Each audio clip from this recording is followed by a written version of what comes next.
bắt cạch quá.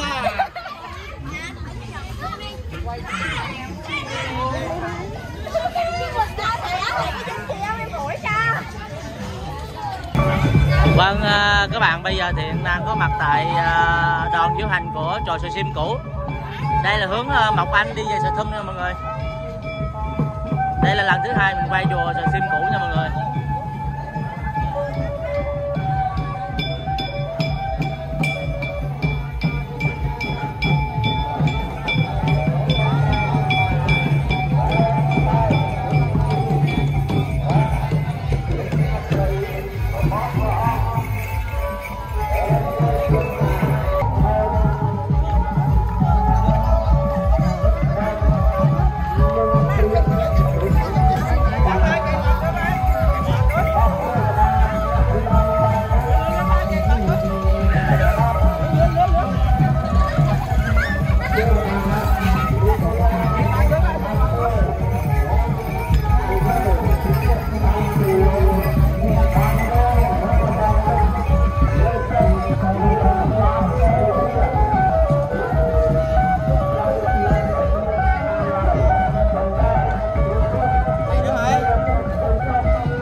ต่อมา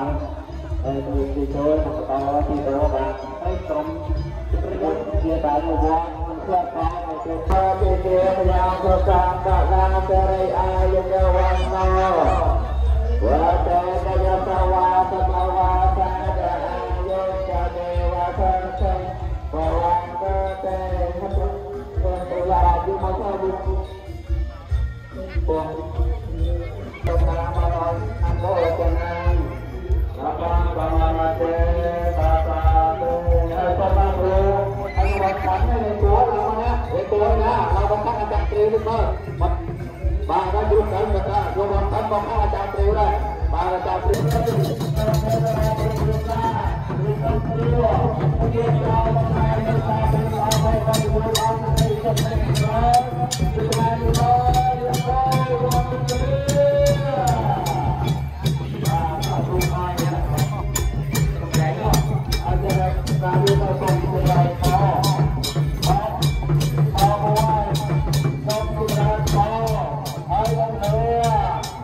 Let's go.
Hãy subscribe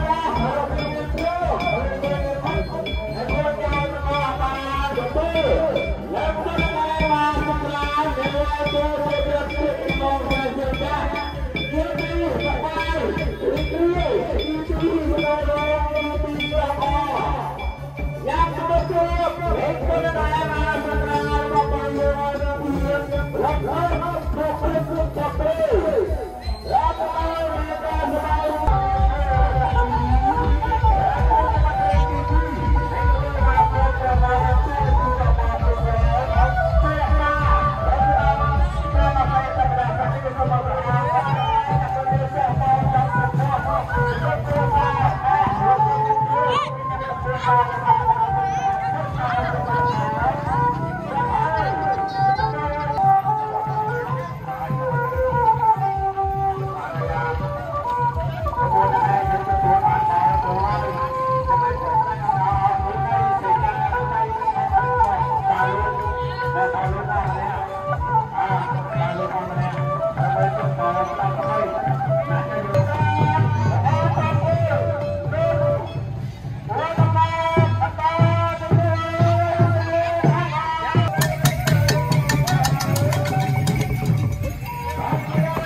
Ghiền Mì Gõ để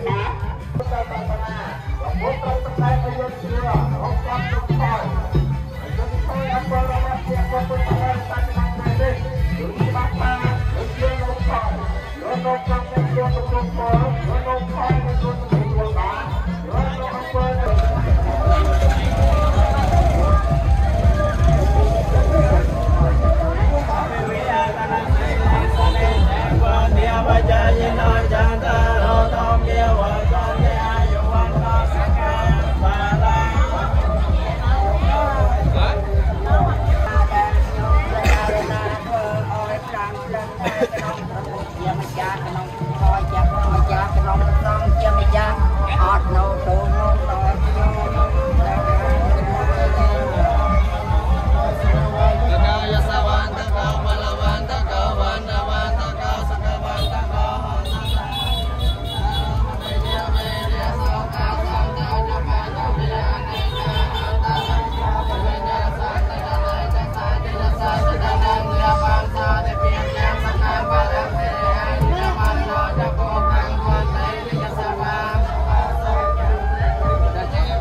Rumah kopi tetap Jakarta ayo lihat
Instagram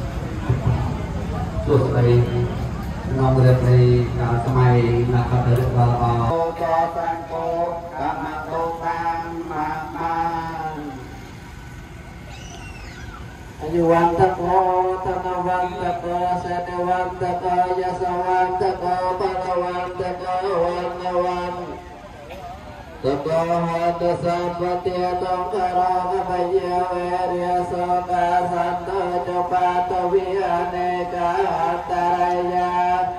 សាបចតេចសតយសតិតនាងបង្សតិពិមយ៉ាងសុខំបលំសរិយាយុជវណ្ណោ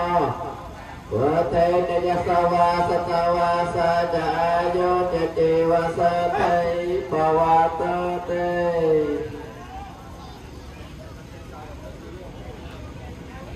ទេវមតវានវេតយំសាបេលកាមយេសាតាជី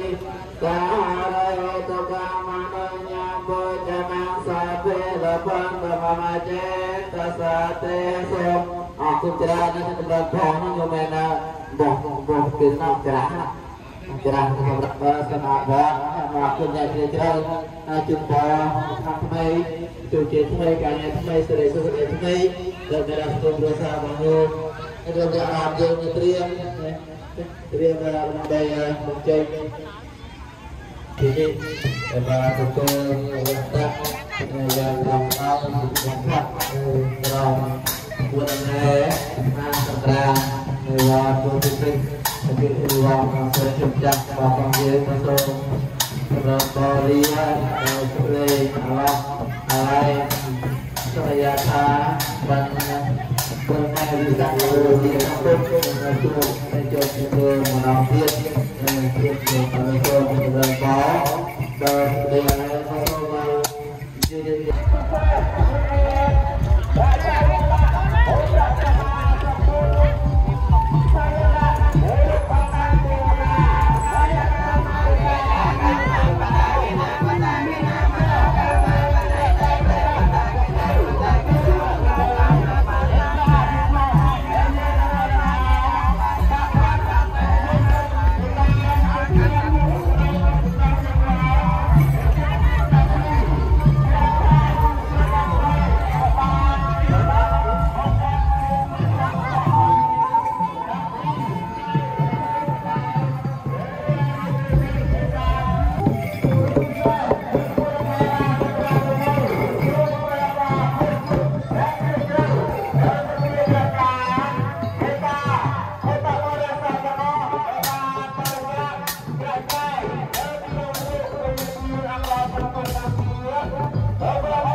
ก็โตจะมาคุณจะเปลี่ยนเป็นกระเตยระบบปรับปรุงในตัวที่สัญญาณของเราในบางช่วยขณะนั้นเลยนะก็ประเภท